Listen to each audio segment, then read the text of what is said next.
तो Donald Trump एक बार फिर सुर्खियों में हैं और इस बार वजह है उनका एक बड़ा बयान जिसमें उनकी नज़र दो बहुत ही अहम जगहों पर है, ग्रीनलैंड और पनामा नहर। उनका कहना है कि इन दोनों पर अमेरिका का कंट्रोल होना चाहिए। तो चलिए आज इसी को समझते हैं कि इन दावों के पीछे की कहानी क्या है और दुनिया इस पर कैसे रिएक्ट कर रही है। ये बात ट्रंप ने सीधे अपने सोशल मीडिया प्लेटफॉर्म पर कही। लॉजिक उनके हिसाब से बिल्कुल सीधा है। अमेरिका की नेशनल सिक्योरिटी के लिए ग्रीनलैंड और पनामा नहर दोनों ही बहुत ज्यादा जरूरी हैं। और बस इसी एक लाइन से आज की हमारी पूरी बातचीत का मुद्दा सेट हो गया है। तो सबसे पहले बात करते हैं ग्रीनलैंड की, दुनिया का सबसे बड़ा द्वीप जो ज्यादातर बर्फ से ढका है। सवाल ये है कि ये जगह अचानक इतनी जरूरी क्यों हो गई है। आइए जरा इसके स्ट्रेटेजिक इंपॉर्टेंस को, इस पर आ रहे इंटरनेशनल रिएक्शंस को और हाँ, अमेरिका की इसमें जो पुरानी दिलचस्पी रही है उसे भी समझते हैं। देखिए, ट्रंप के दिमाग में कई बातें चल रही हैं। एक तो है मिलिट्री एंगल, मतलब रूस और चीन के जहाज़ों पर नज़र रखने के लिए ये एक परफेक्ट लोकेशन है। दूसरा है इकोनॉमिक एंगल, यहाँ पर रेयर अर्थ मिनरल्स के ज़बरदस्त भंडार हैं जो आज की हाईटेक दुनिया के लिए कितने ज़रूरी हैं। और आखिर में इसकी लोकेशन ही अपने आप में कमाल है। नॉर्थ अमेरिका और यूरोप के बीच सबसे छोटा शिपिंग रूट यहीं से है और अमेरिका का एक बहुत ज़रूरी थ्यूले एयरबेस भी यहीं पर है। अब जाहिर है ट्रंप कुछ कहें और उस पर कोई रिएक्शन ना आए, ऐसा तो हो नहीं सकता।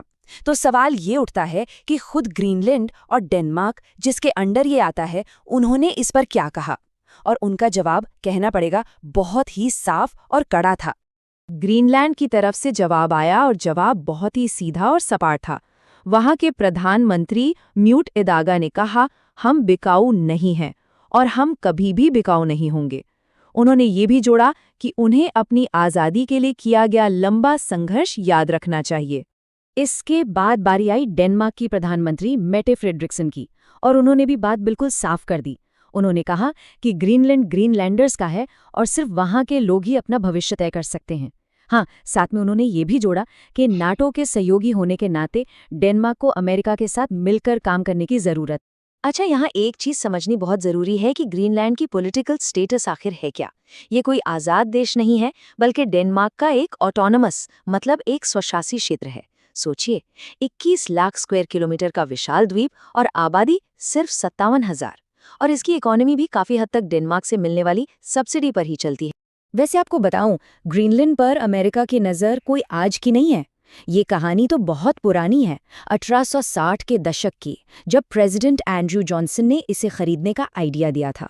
फिर कोल्ड वॉर के टाइम में अमेरिका ने वहां अपना स्ट्रेटेजिक थ्यूले एयरबेस बनाया। और हाँ, अपने पहले कार्यकाल में भी ट्रंप ने ग्रीनलैंड खरीदने की इच्छा जताई थी। तो ये तो हुई ग्रीनलैंड की बात। आप चलती है कहानी के दूसरे हिस्से पर, जो जुड़ा है एक और बहुत अहम वाटरवे से, पनामा नहर। यहाँ भी कंट्रोल, कॉस्ट और असर को लेकर एक नया विवाद खड़ा हो रहा है। तो पनामा को लेकर झगड़ा आखिर है क्या? देखिए, एक तरफ हैं ट्रंप के आरोप। वो कह रहे हैं कि चीनी मिलिट्री ने नहर पर कब्जा कर लिया है और पनामा अमेरिका से बहुत ज्यादा पैसा वसूल रहा है। और दूसरी तरफ है पनामा का जवाब। वहां के प्रेसिडेंट जोस राउल मुलिनो ने इन दावों को बेतुका बताया है और साफ कहा है कि नहर में कोई चीनी दखलंदाजी नहीं है और कंट्रोल को लेकर तो कोई बातचीत होगी ही नहीं। और ट्रंप का नजरिया उनके अपने ही शब्दों में और भी ज्यादा साफ हो जाता है। उन्होंने कहा कि पनामा नहर को पनामा को सौंपना एक बहुत बड़ी गलती थी। मतलब वो मानते हैं कि उस ऐतिहासिक फैसले को पलट देना चाहिए। अब ये समझने के लिए कि ये बड़ी गलती वाला एंगल कहाँ से आया, थोड़ा सा इतिहास में पीछे चलना होगा। 1900 की शुरुआत में अमेरिका ने ही इस नहर को बनाया और कंट्रोल किया।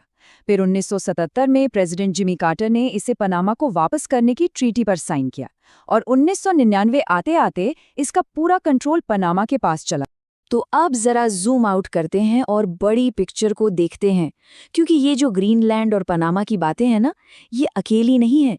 ये अमेरिका के पड़ोसियों को लेकर जो बयान दिए जा रहे हैं, उसके एक बड़े पैटर्न का हिस्सा लगती हैं। मतलब मामला सिर्फ ग्रीनलैंड और पनामा तक ही नहीं रुका है। ट्रंप ने तो कनाडा को भी अमेरिका में मिलाने की बात की है। और इतना ही नहीं, बॉर्डर सिक्योरिटी और ड्रग ट्रैफिकिंग जैसे मुद्दों को लेकर कनाडा और मेक्सिको दोनों को ही टैरिफ लगाने की धमकी भी दी है। ये सब उनकी फॉरेन पॉलिसी के खास पैटर्न की तरफ इशारा करता है। तो आखिर में हम उसी सवाल पर वापस आते हैं, ये सब क्या है?